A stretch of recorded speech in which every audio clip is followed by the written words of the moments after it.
All right. Good morning, everybody out there in Cyberlands. What's going on, guys? How you doing? Absolutely. Welcome to our podcast, a Rising Star podcast. If you haven't listened to us before, welcome. For those of you who continually listen to us, still welcome. And we are chilling out. Myself, Glenn, and Carl are just chilling out on a nice 52-degree, cloudy. It's a little bit, gloomy outside, whatever. But you know what? Those are the best times to listen to podcasts. Those are the best times to chill. Yeah, And those are you know what, those Carl are and I. kickback times, right there. Exactly. Carl, you know what? When I showed up, Carl was. What was the game you were playing again, dude? I was playing. It's Destiny 2, and it's Yeah. a Renegades. I guess you'd call it a DLC. Well, no, it's the game that they made similar to Star Wars, but it's for Destiny, Okay. and it's supposed to seem like give you the feel of Star Wars, while not actually being Star Wars. Yet all the structures in there, the weapons, like you have a lightsaber type weapon. They don't call it a lightsaber, but it still looks like a lightsaber. It acts like a lightsaber. And they have characters that are actually from Star Wars: Kylo Ren, Darth Vader, and Grievous. And I don't think they called them that. I think they have it, but they look exactly, well, not exact, but very, very close. Yeah. So anyway, yeah, it's just like a Star Wars themed game that I was playing, and I love Star Wars, so I wanted to see what it had, what potential it had. Yeah. And he's got a PS5, and actually, my son's birthday is on Christmas Eve next week, and he's going to be 9 years old. And he really wants a PS5. And I was asking Carl this morning, I'm like, hey, do you think, he's too young to maybe kind of get integrated with playing and maybe using the control? And Carl was just like, you know what? He's got to get used to the buttons. And once he kind of, jives a little bit, he'll kick right in, you know? And Absolutely, just yeah, gotta and get then familiar. we were talking about, my son hasn't seen the movie Star Wars yet. I'd love to introduce him. I was talking to Carl this morning about that, and love to introduce him to that. So, but yeah, today, like I said, Carl and I both are writers. We collaborate together. Mm-hmm. He also writes his own stuff. I write my own stuff. But dude, isn't this like the perfect? You've got candles about, and Yeah. oh Yeah, yeah, I gotta put those out so we don't. well, Cause it a smells fire nice in in here. I'll just tell you that. It's a very Only you could prevent house fires. yeah, but and it's like the perfect day to write, man. Yeah, Yeah, absolutely. yeah. It's a Collaborate. perfect. Yeah, for sure. Chill, just like a chill mode. Just is a what chill mode. And this is the kind of podcast that we do, guys. It's a chill podcast. We're not regimented. We're not robotic, and we don't want to be like that. We want No. to just kind of be your bros, and just kind I of don't give think you. I could be part of something like that. No, I'd feel awkward. I would Exactly. feel like a robot. I was like, "What am I supposed to do?" Yeah, I and it's wouldn't not like it. I fun. wouldn't like it. No, I would do that maybe one time and be like, yeah, this ain't for me. In the middle of the show, I'd be like, yeah, I gotta suck it up and Yeah, finish I'm it. good. But afterwards, I'm out of here. Yeah, yeah. I don't think I would be. Something. Yeah. We love doing these podcasts because you know what? We love giving you guys the information that you seek, because, when I started out, Carl and I was again talking about this. He's like, you know, uh, he's wanting to, do some things for like, Kind of broaden my horizons. yeah, broaden the in a way. horizons and whatnot. And we want to eventually, our we want to see you guys succeed because if we get an email saying, hey guys, I listened to your podcast and I tried what you told me to do, you know what, it freaking worked, man. Hey, thanks a lot, guys, we appreciate that's a great feeling, and we want to see you guys succeed. That's why we do this podcast, Yeah. because when I was younger, we didn't have podcasts for one, much less, we'd had to go to school if we wanted to learn something, or back then they called it OJT, on the job training.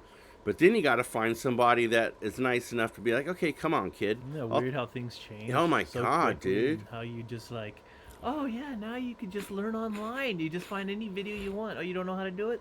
Look online. It's like, what? Yeah, Anything? Pretty much. Just pretty about much anything.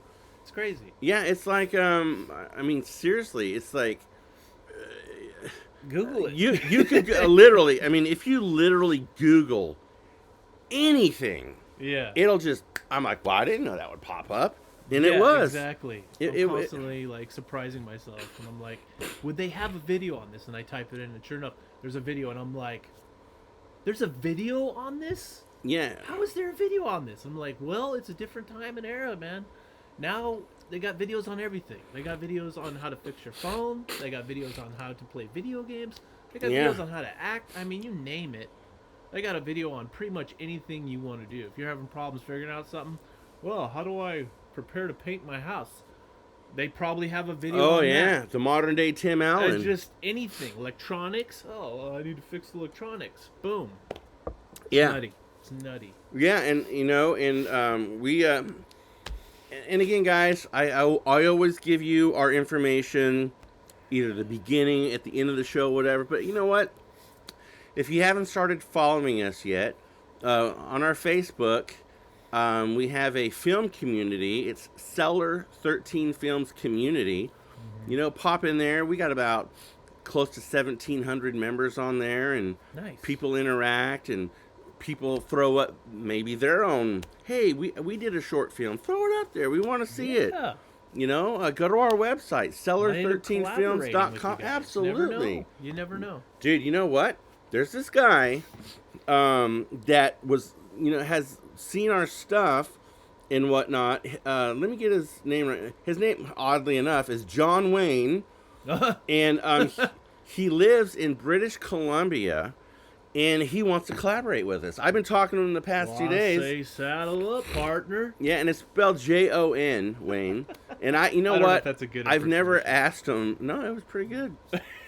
I've never asked him, the origin of his name, but he wants to, collaborate with us. No kidding. And yeah, and there you go. and this is all from the podcast. That's how easy it is. Yeah, guys, and we will. I mean, if we have, and when I say we have the time, meaning like, I mean, because we do have real jobs, unfortunately, Yeah. that we go to. But like, if we got a week, if you say, hey man, next March 20th, we're going to be doing XYZ, we will make sure that March 20th, we're going to find time to work with you guys. Because dude, we all learn from each other, and you might just pick one little nugget that you like. And Yeah, you just gotta find a time where everybody's available and realize that people have jobs, and right. You gotta work around it, and then when you find the schedule that works, you stick to it. Yeah, absolutely. And because we always get questions about how to this, how to that. I don't know where to start, and this is what these podcasts that we're doing is we're going to give you guys the answers, because if you have a film idea and we've talked to you about that, we've talked to you about how to start filming, but you know what? Okay, Glenn and Carl, we have our film is done. How do we do XYZ? Or hey, we're gonna start filming, but we have no money. How do we do that? Well, lucky for you today, folks, our subject matter is film funding. We're gonna talk to you today about all the. There's only 10 points. I mean, there's many ways, but I didn't want to blast you guys with a shotgun and just vomit on you. I just wanted to give you 10 like nice that. little teardrops of information. But as always, as you guys know that listen to our show, we always do a movie review in the beginning. Always. And we used to do 2, but we were like, you Yeah. know what? That's a bit too much information. Let's just do 1. So Or, we could really... Sometimes there might be a be reason to do maybe, 2, but yeah, but we want to give, like, sometimes it's 1, sometimes it's 2. It just depends on how yeah. we feel about it. But, and Carl has a really interesting film. When he told me about the film, I'm like, oh yeah. And then you guys are gonna love this film review. I think you'll love any film review really that we do, but this is a really good one. So Carl's gonna kind of bang it out for you guys and give you some really good, interesting information. Hey guys, so I normally do film reviews, and I like doing film reviews. Movies are my thing. So I did one on The Collector. I don't know if you heard of it. It's a fantastic hidden gem, I would say. I haven't seen too much being shown around about this Collector character. And I'm also going to do one on The Collection, which is a sequel to The Collector. And let me tell you, this movie, the first one, the first thought is, wow, what a unique film, what an original idea and concept. The character is completely different than anything I've ever seen, and I was instantly a fan after watching this movie. He is now like, I have a horror genre that I like to stick to in certain characters, and The Collector's on the list now Right on. because of that feeling I got from watching this movie. And supposedly they're supposed to be doing a 3 here, but they're trying to get the rights to it and get everything, the ball rolling. So hopefully, probably by next year, somewhere, who knows when, if we do get the chance, we'll probably hear something on The Collector 3. So, and I think they call it The Collected, I think is what it was. That's actually pretty cool. Don't quote me on that. I think that's what it is. But anyway, so I'm just gonna kind of give you some ideas of, like, for instance, excuse me, my throat. The budget was like $6 million. That's what they had to play around with, and then what they actually made worldwide was 10,234,475. So 6 million, and then the 10 million on top of that, they made a profit. Now, how much of that in advertising, who knows? But the possible profit they made was 4,234,475. At least they made their money back, though. Now, I don't know how this works. Like, maybe the budget could have been also used for promoting the film and advertising and stuff like that. But they made a good amount regardless. Right. And enough to make a dent into the Hollywood market. I think it was a fantastic film. It was done very well. My first view of the movie right out the gate, I was hooked. It pulled me in and it didn't let me go. I had my attention. I couldn't stop watching. The character is so unique and dynamic. I wanted to learn more. Who is this Collector guy? What's his deal? I want his origin story. You know what I mean? It was one of those kind of films that you knew was good because you were constantly asking questions. What's this? What's that? I want to know more. I just couldn't. I felt like I needed to constantly get information on this character. The overview of the film is desperate for money to pay off a debt. A man named Arkin, played by Josh Stewart, targets a wealthy family's home and plans to break in and steal a valuable gem. He soon learns that he picked the wrong night to carry out his plans, for a masked madman called Collector, played by Juan Fernandez, has gotten there first, imprison the family, and line the mansion with deadly traps. That's kind of a oops moment right there, you know? That's when you don't want to try to steal something, is when you're dealing with a masked crazy man who's very methodical. This movie starts out with like this techno underground style type feel to it, and I gotta tell you, the first time I saw that, I was drawn in just by the music alone, the special effects, and how it's just got this club vibe going. I was feeling that. Right. It makes you feel like that, you want to be part of it, but then when you watch the film, you're like, am I supposed to be here? You got this feeling of maybe I shouldn't be watching this kind of thing. But despite all that, it still grabs your attention and pulls you in and makes you want to learn more about this dark world. It's a dark film, obviously. It takes you through a sort of House of Horrors concept, The main character, Josh Stewart, is Arkin. Shows you a man who is basically prepared and available to handle any outcome, adaptable.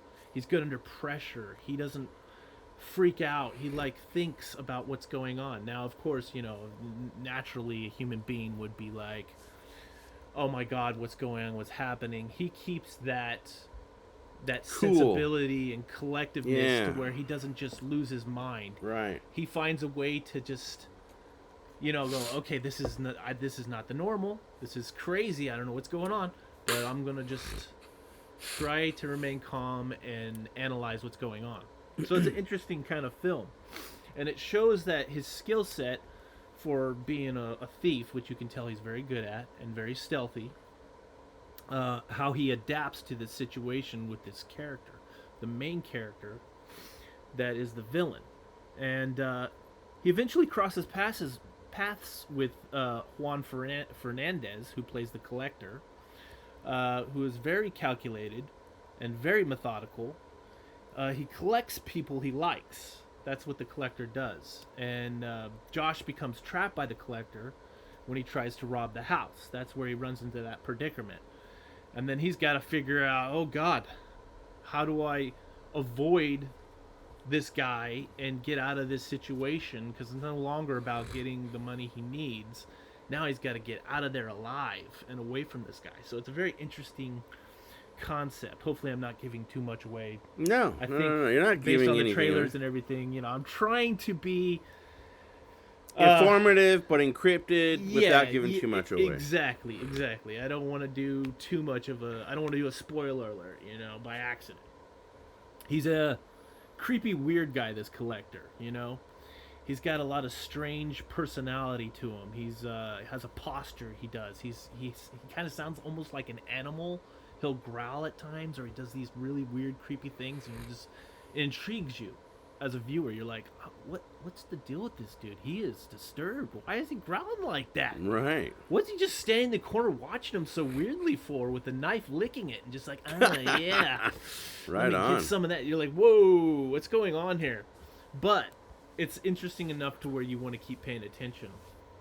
It's a very bloody film, so if you are not a fan of blood, then maybe you might want to watch the trailer and see if this is something you can do. But it's graphic. It's not for the lighthearted. If you have trouble with blood, maybe don't watch it. Or go through bravely. It's up to you. But it's very bloody. It's a good story, though, so if you can get through the blood, I'd suggest... Or just maybe do what my mom does, where she just looks to the side, and someone taps her on the shoulder, okay, the blood's gone. Right. Pay attention to the story. Granted, there's a lot of bloody moments, so you're going to have a lot of lookaways if that's the case, but you're going to start to look like a prairie dog coming out of the hole, but still, at least maybe you can watch the story and enjoy it. Thing I liked about it also was the camera angles, the special effects that enhanced the scenes. Everything was done, seemed like it was top dollar, top notch. I love the way they put everything together, the music, all of it together gave you this artistic feeling of this character and this situation, what was going on. It was just an incredible film. Like The Collector, it's nothing like anything I've ever seen before, and I don't think it's anything like you guys ever seen before. You definitely don't want to miss out on The Collector. I'd say it's a hidden gem for sure. You guys got to check that out. Okay? One thing I want to comment, though, you mentioned, Yes. the way it was done. And I mentioned this to you as well. I love the lighting Yes. that they used. Oh, I love absolutely. the colors. There's a lot of blues, deep blues, grays, some reds and whatnot, but Yeah, a it's lot very of blues. artistic, the way they it do very it. is. They And capture a mood yeah, because with lighting. when people, and that's another podcast in itself, lighting, but you do not have to completely light a scene, especially a movie like this, because less is more, in my opinion. Yeah, Yeah, for sure. absolutely. It's the way they did it was superb. And It just flowed. you said that you thought it was because it said from the minds of the people that did Saw, and you kind of thought it's better than Saw. So if you take Saw Yeah. and its psychology, Mm-hmm. and then the meaning behind Saw and The Collector, how would you compare the two as far as which direction that each one is going? Well, the thing that I like about the Collector versus Saw is he's almost like an entity. He's a human being, as far as I know, and as far as anyone would know, I'd say watching him. But he has this animalistic quality to him that makes him seem like he's not human. He acts that way. Mm. He's very eccentric in that way. And as far as the Collector goes, he's someone that's kind of no one really knows about, mysterious, and he sets up these traps. And while the Collector does set up traps, the way that they're different is one is a person, one is an unknown person that's doing this for an unknown reason. We know this guy when we're seeing him. We don't quite know why he's doing it, but we see who he is and what he's about. And I think maybe that's why, and because he's such a unique individual, watching him, you're like, what is this?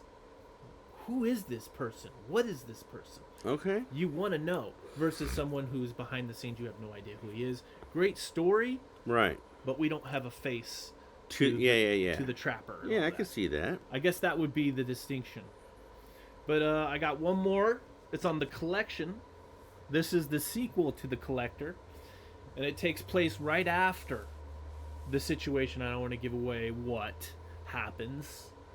Basically picks up from that point on, and it's directed by Marcus Dunstan, both of them. It's a 2012 film, and the budget was about $7,500,000. The gross worldwide was $9,920,706, and the possible profit was about $2,429,706. Right on. Or I mean, 2,429,706. Sorry. What happens? The overview of this film is basically a young woman named Elena, played by Emma Fitzpatrick, sneaks out of her home one night to attend an exclusive party. Unaware of a horde that awaits her, an insane criminal known as the Collector, played by Randall Archer, a different actor this time, which I thought was interesting, versus the Juan Fernandez guy. It's like, why switch? You know, that's a good question, and I'm sorry No, go to ahead. interrupt, but Go ahead. you know, when you have different characters that play the same role, I always, my personality is, what happened to the first one? Yeah. Why aren't they continuing? And you know, it's like it doesn't skip a beat. It still feels exactly. Yeah, the okay, same. that's what I was going to ask. Did it Fantastic. seem like a different character? No, it's almost seamless. Okay, perfect. The actor did a fantastic job on continuing that character because you can't tell the change All right. based on the performance. It was fantastic. So anyway, the Collector, played by Randall Archer, crashes the party in search of new victims. When Elena goes into hiding, she finds frees Arkin, blah blah blah, played by Josh Stewart, the Collector's captive. Arkin manages to escape, but Elena is captured prisoner. A mercenary friend of Elena's father then manipulates Arkin to come along on a mission to free the young woman. And that's how it all kind of starts out. So, with that in mind, if you haven't seen The Collector, then I've kind of given you a little bit extra.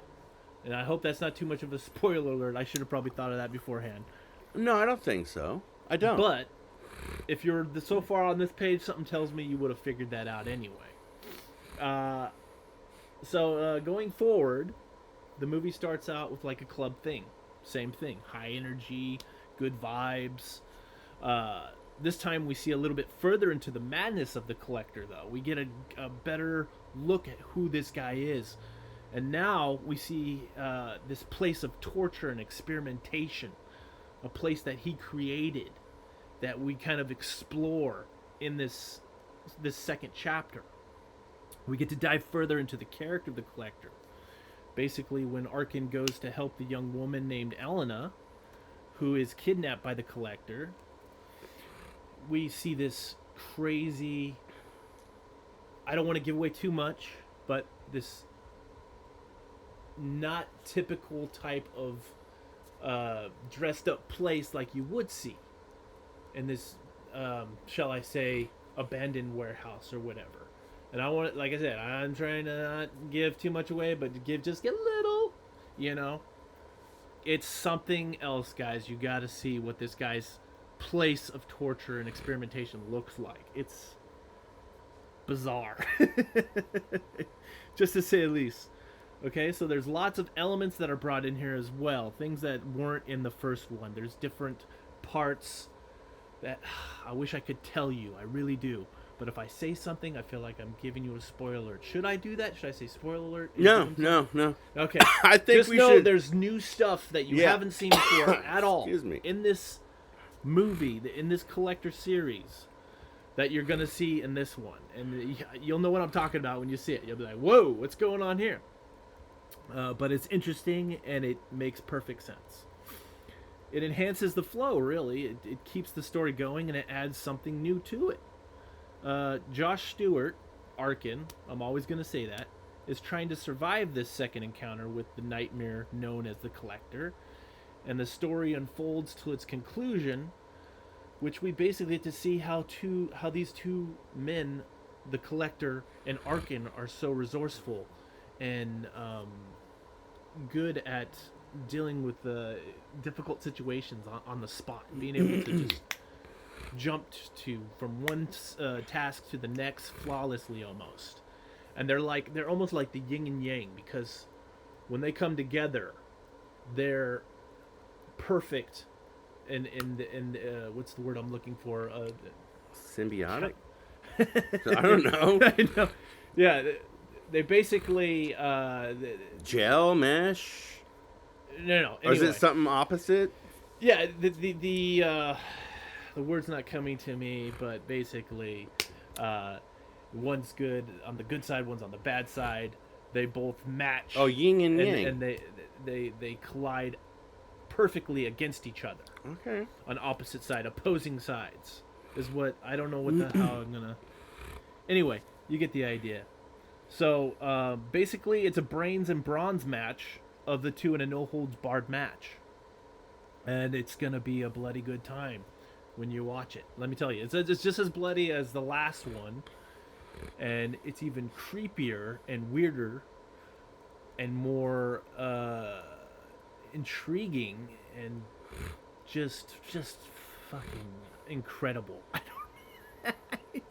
I try to skirt around it without giving away too much information, but you guys got to see this. It just takes it up, steps up the game, and kicks up the notch of what you watched before, and just fucking throws it in the fire.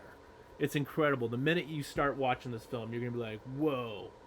Now I'm wondering if they do a 3, how they're gonna top 2, because they topped 1 the way they kicked it off, and I'm not gonna say how, but when you see it, when you watch this film, you will know exactly what I'm talking about. The minute it starts going, you're going to be like, damn, they upped it. They upped the ante on this one. So I'm wondering how they're going to do that in 3. They got to go even higher so that you're just ready for something even more crazy, right? Because when you watch a movie, what's the first thing you're thinking? You're like, how are they going to outdo the last one? Right. Or how are they going to do better for the next one? That's what I'm wondering for the Collector, because if they do a 3... they're going to have to get just straight up nasty. Right. Well, it's kind of like with what we're writing right now. Yeah. And on our last podcast, we've like, we got to come up with XYZ. How are we going to do it better than the last one? But lo and behold, we do. Yeah. We do. Yeah, these are both great films you guys need to watch. And that's basically the end of my review. But you guys tell me what you think. You tell me if you like. Yeah, send us an email let and us know. Let us know for sure. Was it good? Was it bad? I don't see how you could think it's bad though. There's too much there. It's become one of my favorite films. It'd probably be one of yours.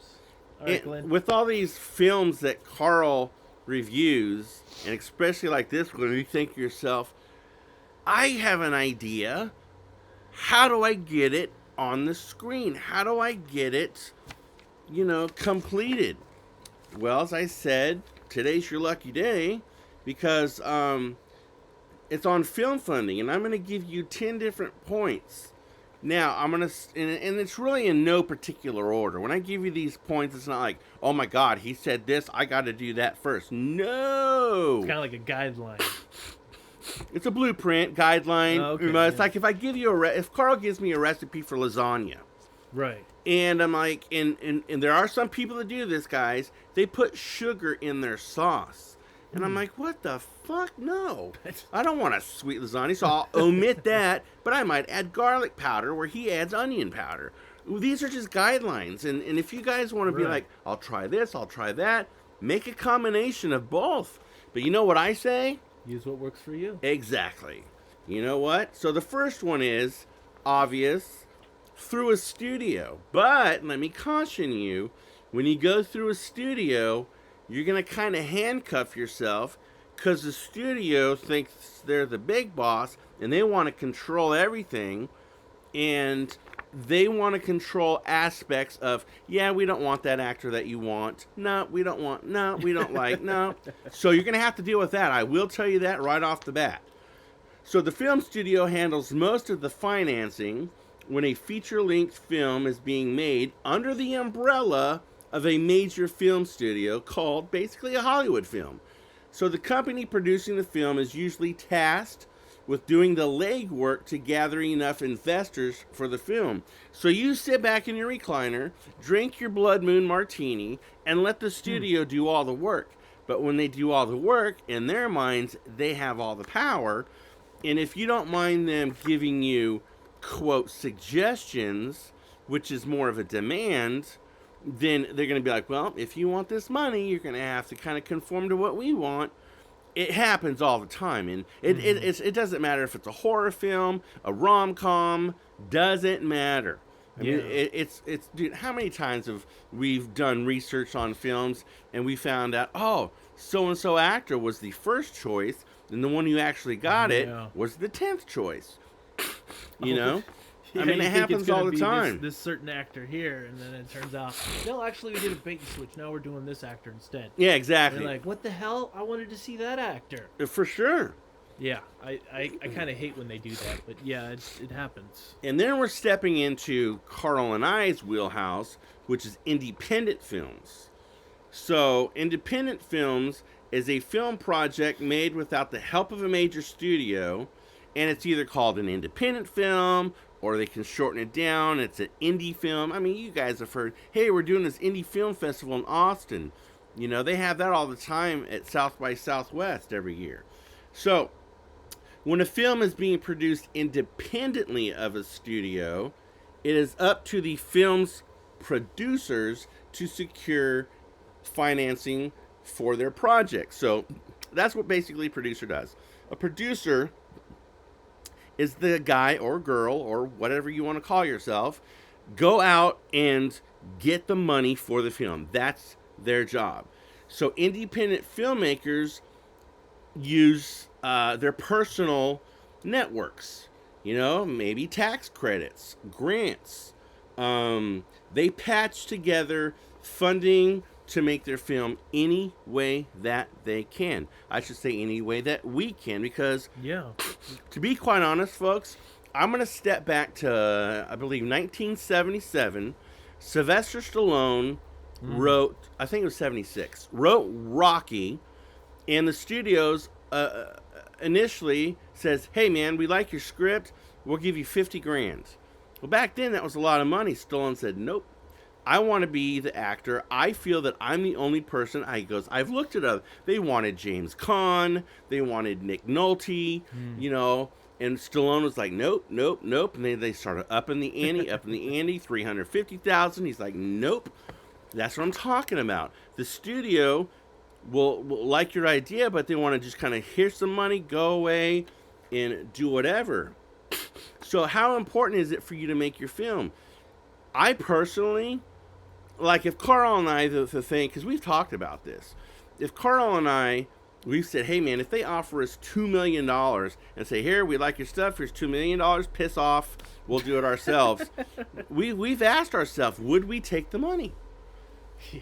And I think we came to the conclusion of, yeah, what happens if they do it though? And maybe because Sylvester Stallone has been asked this question. If you would have sold your script and it did as good as it did, he goes, dude, I'd have killed myself. He goes, I would never been able to. Now, Carl and I aren't going to kill ourselves, but No. we're just saying that it's not all about money, you know. But if someone throws $1 million at you, you're like, yeah, here, take it, bye. Yeah, There are nothing to some cough people at. like that out there, but we're not one of them, you know. Now, there's grants. Now, grants are a little bit tricky because, number one, you got to know how to write a grant. So my suggestion is get a grant writer. So if you get a grant writer, you could do this. Number one, you could pay them a flat fee. If they say, hey, I'll write your grant letter for $1,000. Here's $1,000. You get your grant letter. Or you could be like, okay, if you do the grant letter and we get accepted, we'll give you a percentage of the grant. So you could do that. So there are a wide array of filmmaking grants and fellowships available to filmmakers. There's government grants that offered by nonprofit organizations. There's film festivals, film institutes. But while government film funds are usually lottery-based, meaning you've got a big mosh posh of people in a bowl, and the government picks in the bowl and goes, oh, hey, we got Carl and Glenn.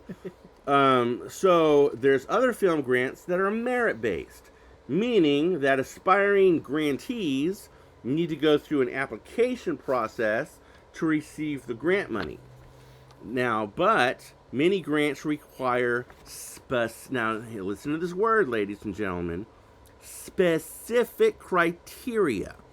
For example, there are grants for first-time filmmakers, which I would not be categorized as one because I've already had my film in film festivals, I've won awards, all that kind of stuff. So I wouldn't be considered but I would be considered a first-time feature filmmaker, so that might be a differentiation. Now, there's also grants just for women. So for those women filmmakers out there, hey, this is great for you guys, you know. But they do that now. There's also, I'm Native American, so I could tap into the indigenous people, like my tribe. I can be like, hey, I'm making a film, blah blah blah. You know, I mean, they've paid for everything else. They've paid for my school. They pay for my medical, dental, all this. They pay for everything. So if I wanted to open up a casino, they would literally pay for that. I've already been told that. But I don't want to open up a casino. I want to make a freaking movie. Yeah. There's new media storyteller grants. There's documentary grants. So if you want to get into documentary films, that's great for you. Mm-hmm. There are grants for every process of film productions. There's post-production grants. There's distribution grants. So there is a plethora of grants out there. And with the mighty world of Google at your fingertips, just Google types of grants for filmmakers. You just Google it. Yeah, there you go. Man, Google should be paying for this podcast. I know, right? Now, I mentioned tax incentives before. So in the United States and Canada, there are a number of tax incentives. There's deductions or rebates available for shooting portions of a film. Or you can house a film's crew in certain areas. That will, often promote tourism in an area or take advantage of an area during its off-season. These tax incentives apply to a variety of films, including documentaries, I keep saying that, big budget studio films. So basically in film financing, tax incentives are referred to as soft money because the filmmakers do not have to pay the incentives back, which is a good thing. Tax incentives are not available until after a film production is finished. That's kind of the bad part because you need money to make the film first. And the film's accounting team files taxes for the production.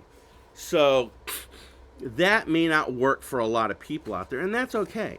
That's people like, Martin Scorsese, stuff like that. Now, Texas has good tax incentives. Louisiana has great tax incentives. Georgia. So that's why a lot of movie productions are going there because, unfortunately, it's better than California. And, that's sad, but hey, do what you got to do to get your film made. Yeah. And here's a fun one, pre-sales. Pre-sales are a way to receive payments before a film is completed. So, you sell the distribution rights to different territories, both North America and foreign distributors, before the film is completed. So, in return, these financiers can make requests for specific actors to be added to the cast, specific genres, or topics. However, if the filmmakers can't follow through with these requests, pre-sales funding may collapse. This is another control thing. And if you are a type of filmmaker, like myself, and I'm sure Carl as well, we don't want to be told what to do when it comes to our vision. We have a very, like in the one that we're doing, we have a very, very specific vision. Now, Carl and I have discussed, bro, I have talked to him because we talked about, because see, Carl, his main thing is I want an actor that will pull off exactly what I want them to do. That's what he wants. And that's what I want too. So I'm thinking, we were talking about Scream Queens. I'm like, oh, hey, we can get we were talking like, dude, for an hour about Scream Queens. Yeah. One of the original ones, Janet Leigh from Psycho. Well, her daughter, Jamie Lee Curtis, is known as a Scream Queen, and she's popular. She's older, but she's very, very popular. Let's try and get her. Yeah. And, but are we going to get her? I don't know, but what do they want? It's called money. So so then I'm like, well, she might be expensive, but she has to like our stuff too. So there's a friend of mine that was in the Nightmare on Elm Street franchise, and her name is Tuesday Night. I can get her for sure because I got her for a different project that I was doing with a friend of mine a few years back, and we talked about, hey, what are some of these horror icons from like the 80s that people would know about that haven't done anything in a while, but we don't really want them as like maybe main actors, like maybe they would play a role. One guy I wanted to get is Kane Hodder, that is known for playing Jason Voorhees. He's from Auburn, California, 25 miles from where we're sitting. He has this group with Rick McCullum called the Hollywood Ghost Hunters. And I think Kane Hodder would be a cool person because he does a lot of stuff. So basically what I'm saying is, I know I'm rambling and I'm sorry. Carl gets on to me about that all the time. No, but right. I'm joking, bro. But no, what we're saying is you can get actors like this because, dude, some of these actors would be like, yeah, dude, pay me $4,000, man, because they know you're an independent film. They want to help you out. They're cool like that. So you can, but if someone says, like, if you want, the Prince of Dubai to fund your film, and he's like, yeah, I want Jason Statham. If you get Jason Statham, I'll give you the money. And, but, then your job is to get Jason Statham. And if you can get him, great. If not, well, then that's where your funding collapses. There's another one. This is number 6, called negative pickup deals. So basically, negative pickup deals are a form of debt financing. So that is when a producer sells the film project to a studio for a set price, but the money is only available after the entire film has been completed. So in the meantime, the filmmakers will need to secure funding as normal and will often have an easier time securing funding because they can ask banks to lend against the value of the deal. But, my friends, this can be quite risky. Though, if the film budget ends up going over the figure offered by the studio, then the film team will need to find a way to pay for the difference. So these are, again, I'm showing you different roads on what to go. I'm not telling you what road to go. That's your decision. I don't want to influence you any way, shape, or form. I'm giving you the information, and, this is what Carl and I do. We give you guys information. We're not telling you anything what to do. We're just saying, hey, this is what has worked for us. This is what we know how to do. And there are certain specific things that yes, you need to do this, like a headshot. Like Yeah. my hair is long now. My last headshot, my hair is like 12 inches shorter, and I've got a goatee now. So yeah, my look has changed. I look like a vampire, and I like the look. But I need a new headshot. That is a very specific thing that we will say, yes, you need to do. If you're a girl and you change your hair from blonde to blue, yeah, you probably should get a new headshot. There's another thing called gap financing. So in gap financing, filmmakers take out a loan from a gap company against the film's unsold rights.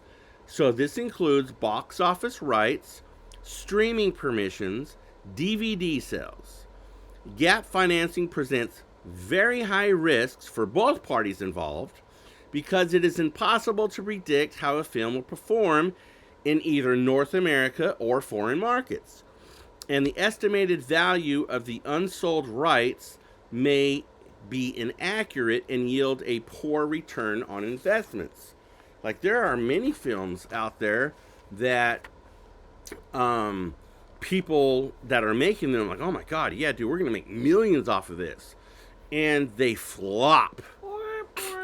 Flop. And dude, we're talking like in the MCU universe. There's been big budget films that flopped, and people have lost tens of millions of dollars, and that is a shit ton of money to lose.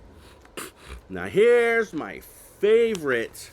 The last three are my favorite ways to make films. Private investors. Okay? Now I want you guys to think about this.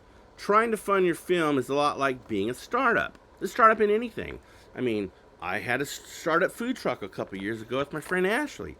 And, it's a startup. There's startup costs. So we looked for others. I did anyway for, helping me out. And I found them. So first, you must pitch your idea and find people and organizations willing to invest and back you. So while private investors may not be the most common route when it comes to how to fund a film, it is still an avenue worth pursuing. Like the first, when I did Hush Little Baby, back in, a while ago with Carl here, this is how we met. And my friend at the time, he's since passed, unfortunately, but his name was Sean Taylor. He said, well, how much do you need? And I said, dude, I could rack this out for $1,000. He wrote me a check for $1,000. And I freaking did everything that I said I was going to do.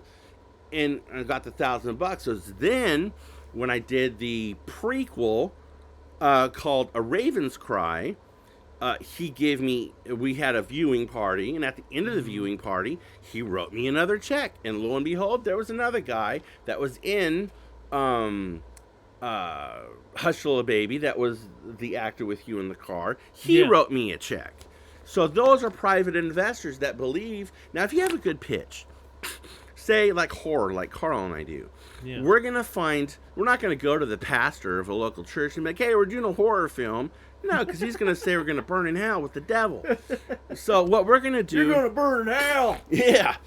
We're going to find like-minded people and I'm going to get on my Facebook pages, like I've got one called Gothic Underworld. I'm going to blast that out there. I'll blast it on Cellar 13 Films community. I belong to different horror Facebook groups all over the world, and I'll blast it through there too. And Carl and I was talking, was it yesterday? No, the day before yesterday. He's like, dude, think about this. If I asked you for $500, would you give it to me? And I'm like, well, shit, dude, I'd have to really think about that one. But if I had it, it'll be a little difficult. But he goes, okay, if I ask you for $1, would you give it to me? I'm like, fuck yeah, I'd give you $1, dude, no problem. He goes, that's my point. If we asked and put it out there, 1 million people to give us just $1, 4 quarters, 10 dimes, 20 nickels, 100 pennies, however they want to do it, 2 50-cent pieces, or $1 coin if they still exist. Basically, what I'm saying is $1. He goes, we got $1 million. He's like, dude, and I'm like, well, there's 8.8 billion people in the world. Those odds are pretty damn good. Yeah. So, dude, guys, that's a good avenue too. Do a little blast out there, and ask for people. Just give me $1, and Yeah. people will fucking do $1. Excuse my language, but for the younger viewers out there, but yes, They may even donate more. exactly. You know, I work at a business, and at the end of the transaction, we're doing a funding for St. Jude's, and there's like $1, a $5, 10, whatever. There's a round up button, and I'm like, hey, we're doing this, and a lot of times people, oh yeah, I'll do $1, or yeah, I'll round up. Well, if you think, 100,000, that's 100,000 bucks. So you may think it's funny, but Carl and I are going to do it on our next film because, and that's where I'm going to get. But if you could find someone who's genuinely likes your film, they may well be willing to put some serious money behind it to help you get things rolling. So sometimes they'll be looking to do this with an idea of getting a return on investment. Obviously, ROI, return on investment. And but other times it may be just some good old philanthropy. Like you may find someone out there like, yeah, dude, yeah, here, I'm going to give you 10 grand. I'm going to use it as a tax write-off. And that's another podcast for another time where I'm going to tell you how to start up a nonprofit. And anytime someone gives money to a nonprofit, it is 100% a tax write-off for them. And then, of course, like I just said, you need to approach the right people who are more likely to be interested in what you have to say, for one. So, if you have a rich buddy, or you know someone, like if Carl says, dude, my uncle's friend is a multimillionaire, I'm not going to go to his uncle's friend that I don't know from Adam and be like, dude, I want $500,000 to do my movie. He's like, who the, what? You need to approach people with some decorum. Know your audience. Now, here's my favorite. And I've talked to Carl about this because I did this with all my films. Crowdfunding. Yeah. Now, there's obviously Kickstarter. That's fine. There's GoFundMe, which is fine. My favorite is a place called Indiegogo. Indiegogo is specifically made for like filmmakers and other people other entrepreneurs that have nothing to do with film, but they're having a startup. It's Indiegogo. See, with Indiegogo, this is another podcast, but I'll just spit a couple things at you. You could set up incentives from $1 to $10,000. So for each incentive that you offer, someone gives you money, but they get something in return. And you can make up whatever incentive you want. A signed movie poster, a signed script, a t-shirt. Here's one of my phrases where I got money for my last one, is I said, hey, for $250, I'll write a role for you in the film. And I got that. So, what if you gave them a copy of the film when it's done? Absolutely. A free copy of the film. Signed, of course, by... Signed, even. Yeah, signed. That's even better. So crowdfunding. So, to crowdfund a film, the production team will publish their pitch. They'll put a trailer and or a cast list. Because if you have a cast list, and say I throw Tuesday Night out there, someone that knows about Nightmare on Elm Street, oh, wow, I'm interested in that.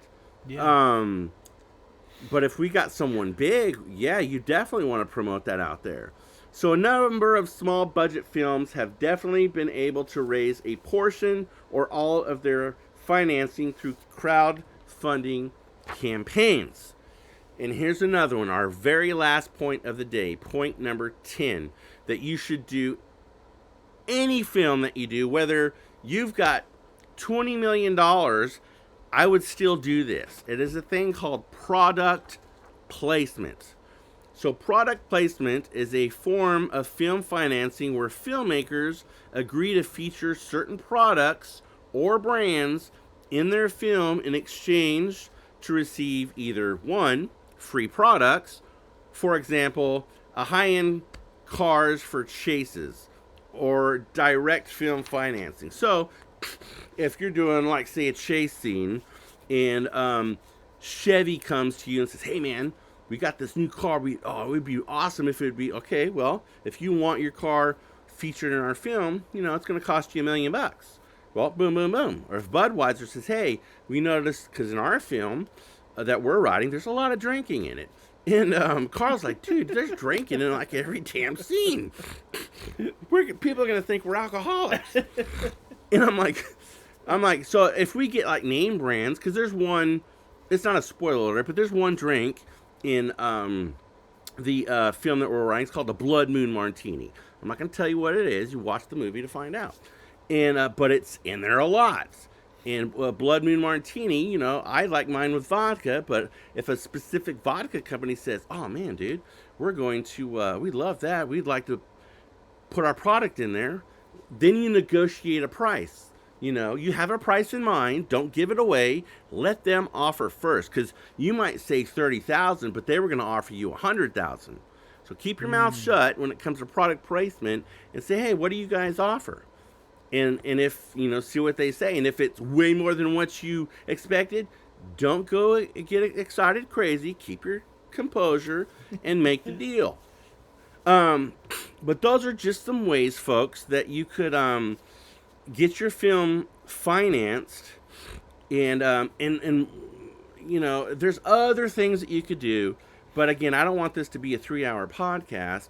But those are just the 10 things that you can do. And if you have other questions or anything like that, just write us and let us know. And just remember, whatever film that you decide to make, where there's a 1-minute short film all the way to a feature, start off small. Cause I've got a YouTube channel, Seller 13 Films, and I'm popping up stuff all the time. Carl does the same thing. Yeah. And people be like, oh, hey, here's my thing that I did. It's my imagination. This is what I put together. They see what you could do, and then like, oh, yeah, I like that. That's cool. Just use whatever you got, guys. As long as you create, you're fine. Use, I don't care if it's an old-ass camera. Yeah. Use it. Exactly. Because someone might see it and go, hey, I like what you did there. I like that you used this camera. Now you're making connections and you're showing that you have experience in the field and that you are interested in being a filmmaker. Even if it's not the best resolution that could possibly be. It doesn't matter. Right. You just have to see the quality of your work and what you do. Yeah. And then the rest is history. Then you get better as you go along. You just got to ride it like it's a bicycle. You know what I mean? You learn how to ride and then you keep going. Yeah, absolutely. So you might fall every now and then, but get right back up on that bike and keep going, man. That's how you learn. That's right. That's how babies learn to walk. They fall all the time, but one day, boom, they get it. Sometimes I just jump in to swim, and see if I can keep from sinking. Yeah. Stay above water. Yeah. Sometimes it's the best way to learn. Exactly. Guys, it's always awesome doing these podcasts. It's great, and I can't see you can't see me, but I feel the connection with you guys even before I hit publish, because I know that somewhere either around here or in Siberia or anywhere else, there's someone that's going to listen and they're going to try it, and lo and behold, it's going to work. But before we close, next week, what, 5 days, 6 days? Mm-hmm. It's Christmas. 6 days, Christmas. Do you have any Christmas traditions or anything that you do, or what are you going to do for Christmas? Well, normally my family does the elephant gift, which is where you steal the gift you want, and you have 3 turns or so before you're stuck with what you have. Right. So it's not your traditional Christmas thing. But I guess what we're doing this year was we're just trying to not be so much compelled on what we're going to get or what we're going to steal. That's not Christmas. It's just more of just having fun and being ridiculous. So some of them are going to be gag gifts in there, and some will just be gifts that people may want.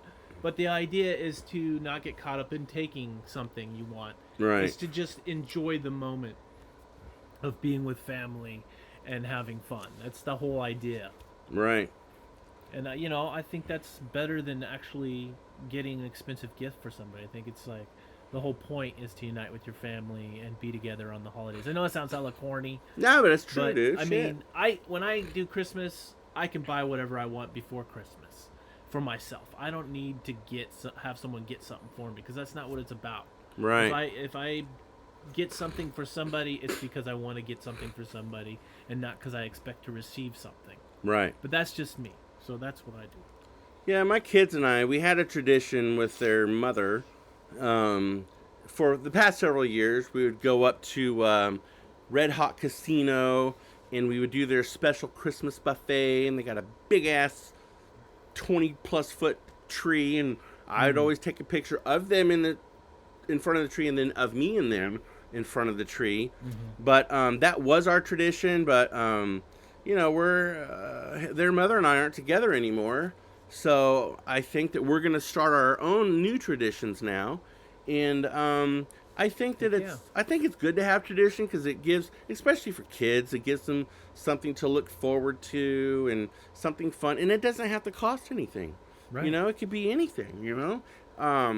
But for all of you guys out there, whatever you say, Merry Christmas. For those of you that celebrate Hanukkah, I don't know if it's over or not yet, but Happy Hanukkah. I know it started, I think, on the 15th. Anyway, Happy Hanukkah. Whatever you guys celebrate. Happy whatever. Yeah, happy holidays, guys. And, we're coming into the new year, so it's a new year, new you, new plans, new dreams, new goals. So until next time, ladies and gentlemen, we love you. Peace out. See you guys.